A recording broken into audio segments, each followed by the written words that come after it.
পাগল মন আমার তুমি কারলা গিয়া বান্ধ বাড়ি ঘর।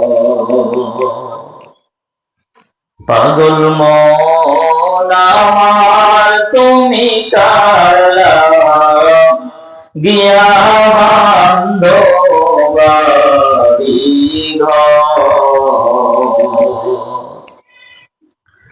উপর তারাই বাতি জলে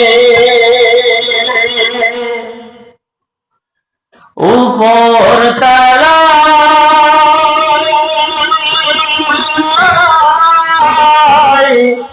বাতি জলে নিচ তালাতে অন্ধকার তুমি কারলা গিয়া বান্ধ বাড়ি ঘর। পাগল মন আমার তুমি কারলা গিয়া বান্ধ বাড়ি ঘর। ভাই বলো বন্ধু বলো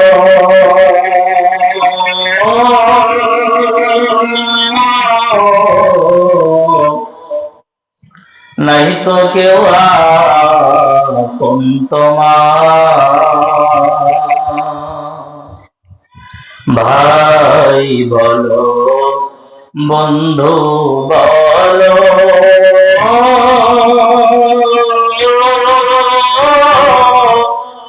নাই তো কেউ আপন তোমার। দুই চারটা দিন কেটে গেলে দু চারটা দিন কেটে গেলে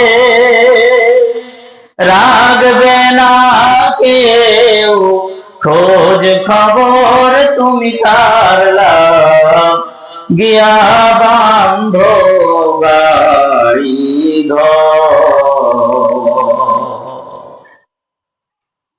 আলহামদুলিল্লাহ, পোড়াখালী ফকিরপাড়া জামে মসজিদ ও ঈদগাহ ময়দানের উদ্যোগে ৩৬তম বাৎসরিক ওয়াজ মাহফিল। আজকের মাহফিলের সম্মানিত সভাপতি জনাব আলহাজ হাফেজ মাওলানা আশিক ইলাহি সাহেব, বারাকাল্লাহু ফি হায়াতি। সম্মানিত পোড়াখালীবাসী,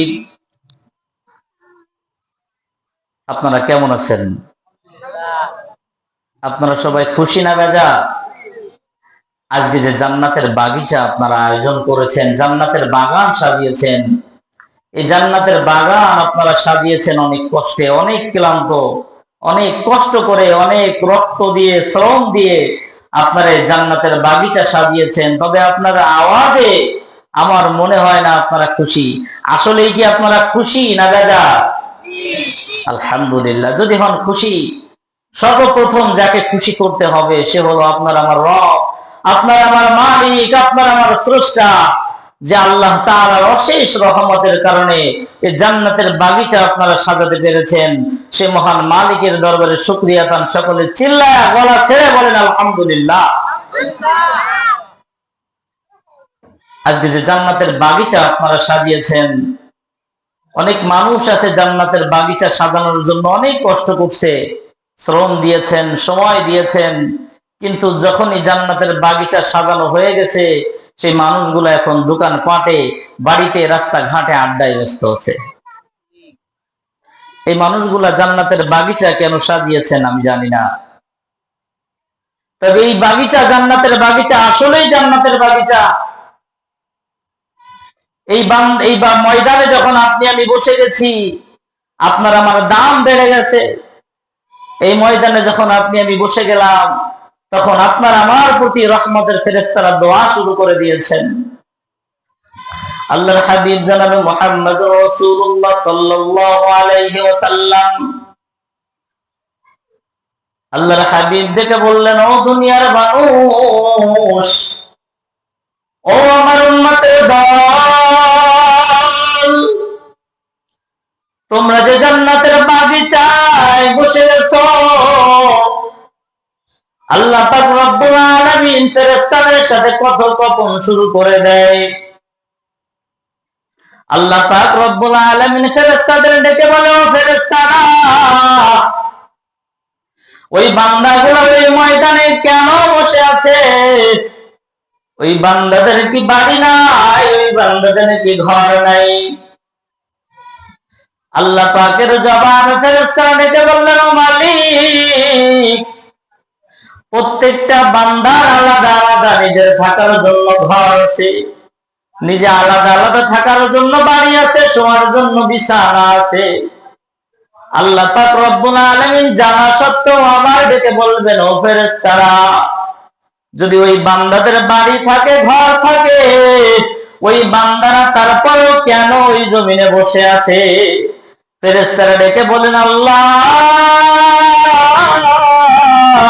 ওই ময়দানের মধ্যে কোরআনের কথা হয়, কয়েকজন গুনাহগার পাপিষ্ঠ বান্দা দুনিয়ায় তোমার কয়েকজন বান্দা মিলিয়া ওই জান্নাতের বাগিচা তোমার কোরআনের কথা শোনার জন্য জান্নাতের বাগিচা সাজাইতে। আল্লাহ পাক রব্বুল আলামিন বলে, ও আমার ফেরেশতারা, যে বান্দারা ওই কষ্ট করে জান্নাতের বাগিচা সাজাইলো, ও ফেরেশতারা বলো, এই বান্দাগুলো কি আমি আল্লাহকে দেখছে নাকি? আল্লাহ পাক রব্বুল আলামিন যখন বলবেন, ফেরেশতারা বলবে, আল্লাহ, ওই বান্দাগুলো তো অনেক দূর, দুনিয়ার কোনো বান্দাই আল্লাহ আপনাকে দেখে নাই। আল্লাহ পাক রব্বুল আলামিন বলবেন, ফেরেশতারা, আমি আল্লাহকে না দেখে কেন জান্নাতের বাগিচা সাজিয়েছে? কেন ওই ময়দানের মধ্যে কষ্ট করিয়া বসে আছে? ফেরেশতারা ডেকে বলবেন, আল্লাহ, ওই বান্দাগুলোর মনে একটাই আশা, আল্লাহ, মৃত্যু যখন হয়ে যাবে শুধুমাত্র তোমার জান্নাতটা চাই। আর কিছু চাওয়ার আছে নাকি আমাদের?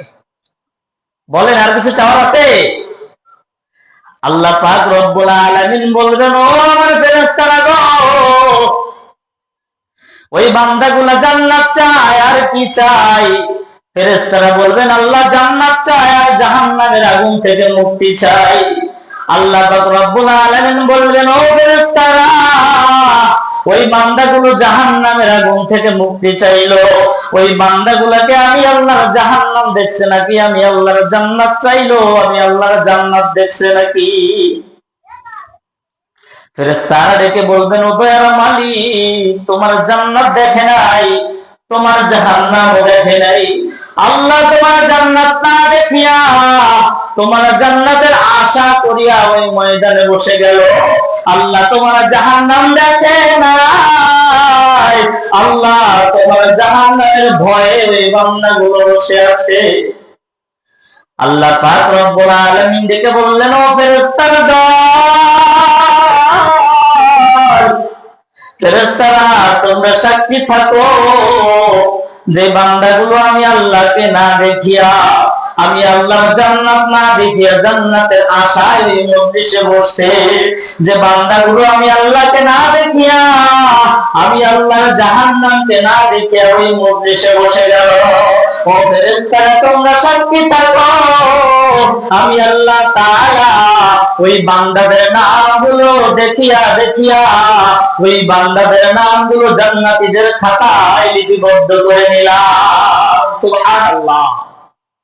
আস্তে বলেন, সুবহানাল্লাহ। ও বান্দা, সুবহানাল্লাহ জবান থেকে বের হয় না। আজকে সুবহানাল্লাহ আপনার জবান থেকে বের হতে বড় কষ্ট হয়। একটা বার যদি কোনো বান্দা জবান থেকে সুবহানাল্লাহ আওয়াজ দেয়, জবান থেকে যদি কোনো বান্দা একটা বার সুবহানাল্লাহ আওয়াজ দেয়, আল্লাহর হাবিব সাল্লাল্লাহু আলাইহি ওয়াসাল্লাম ঘোষণা করলেন, ওই বান্দার আমলনামায় 10টি আমল ওই বান্দার আমলনামায় লিপিবদ্ধ করা হয়। আর হচ্ছে বলেন সুবহানাল্লাহ। ও বান্দা, আল্লাহর হাবিব বললেন, যদি কোনো বান্দা সুবহানাল্লাহর আওয়াজ দেয়, ওই বান্দার গুনার খাতা থেকে 10টি গুনাহ কেটে দেওয়া হয়। যদি কোন বান্দা একটা বার সুবহানাল্লাহর আওয়াজ দেয়, জান্নাতের মধ্যে ওই বান্দার জন্য একটা গাছ রোপণ করা হয়। এত বড় গাছ রোপণ করা হয়, বান্দার জন্য এত বড় গাছ রোপণ করা হয়। আল্লাহর হাবিব সাল্লাল্লাহু আলাইহি ওয়াসাল্লাম বললেন, ওই বান্দার জন্য জান্নাতের মধ্যে কত বড় গাছ রোপণ করা হয়। একটা দ্রুতগামী দৌড়ানো ঘোড়া যদি 500 বছর ধরিয়া দৌড়ায়, ওই গাছের ছায়া অতিক্রম করে শেষ করতে পারবে না। সুবহানাল্লাহ বলেন না ভাই? যদি কোন বান্দা সুবহানাল্লাহর আওয়াজ দেয়, এত বড় গাছ দেওয়া হয় যে গাছ 500 বছর যদি একটা দ্রুতগামী ঘোড়া দৌড়ায়, সে গাছের ছায়া অতিক্রম করে শেষ করতে পারবে না। আপনি আমি দুনিয়াতে সুবহানাল্লাহ আলহামদুলিল্লাহর আওয়াজ দিতে আপনার আমার বড় কষ্ট হয়। হযরত আবু বকর রাদিয়াল্লাহু তাআলা আনহু, নবীর এত বড় সাহাবী, রাসূল সাল্লাল্লাহু আলাইহি ওয়াসাল্লাম বললেন, পৃথিবীর সমস্ত উম্মত তাদের সবার আমল যদি এক পাল্লায় রাখা হয়, আর আমার আবু বকরের এক রাতের আমল যদি এক পাল্লায় রাখা হয়, আমার আবু বকরের আমলের পাল্লা ভারী হয়ে যাবে। সে আবু বকর নবীর কত পাগল, সে ওমর নবীর কত পাগল, ওসমান আলী যারা দুনিয়ায় থাকাকালীন জান্নাতের সার্টিফিকেট হাতে পেয়ে গিয়েছেন, যারা দুনিয়ায় থাকাকালীন জান্নাতের সার্টিফিকেট তাদের হাতে, ওই মানুষগুলো জান্নাতের সার্টিফিকেট হাতে পাওয়ার পর ওই মানুষগুলো আল্লাহকে ভুলে নেই, ওই মানুষগুলো আল্লাহ তাআলাকে ডাকতে দেরি করে নাই।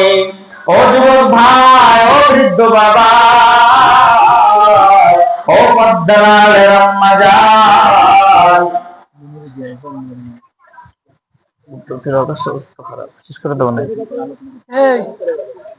যারা এখনো পর্যন্ত এদিকে ওদিকে বসে আছেন, রাসূলের প্রেম যদি আপনার আমার মনে থাকে, রাসূলের মায়া যদি আপনার আমার মনে থাকে রে ভাই, গেল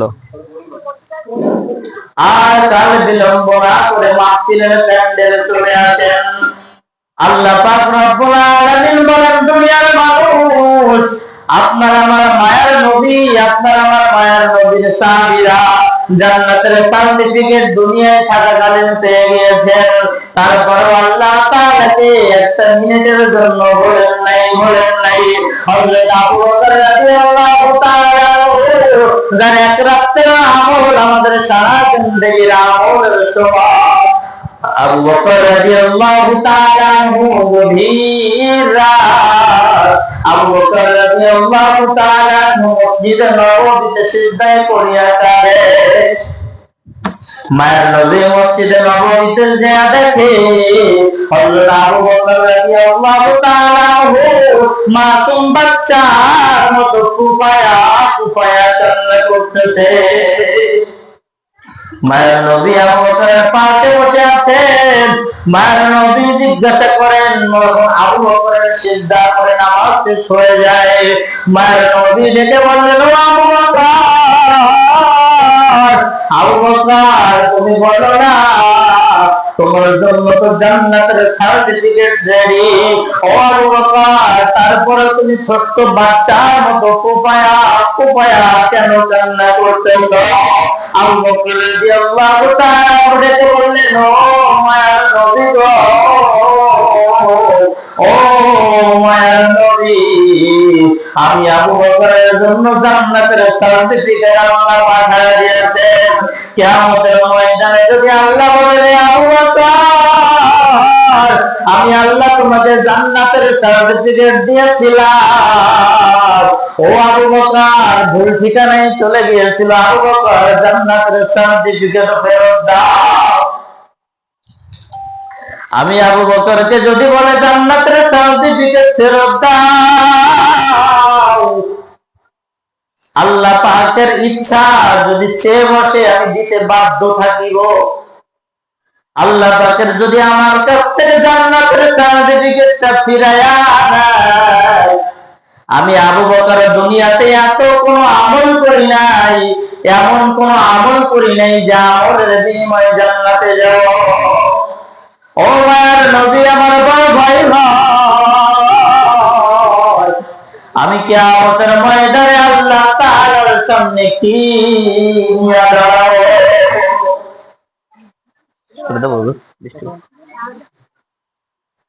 আবু বকর জান্নাতের সার্টিফিকেট প্রাপ্ত সাহাবী। আবু বকরের পরনে কত ভয়। আবু বকর ডেকে বললেন, আমি আবু বকরের মনে বড় ভয়। আল্লাহ যদি জান্নাতের সার্টিফিকেট ফিরাইয়া দেয়, আমি আবু বকরের অবস্থা কি হয়ে দাঁড়াবে? আল্লাহ পাক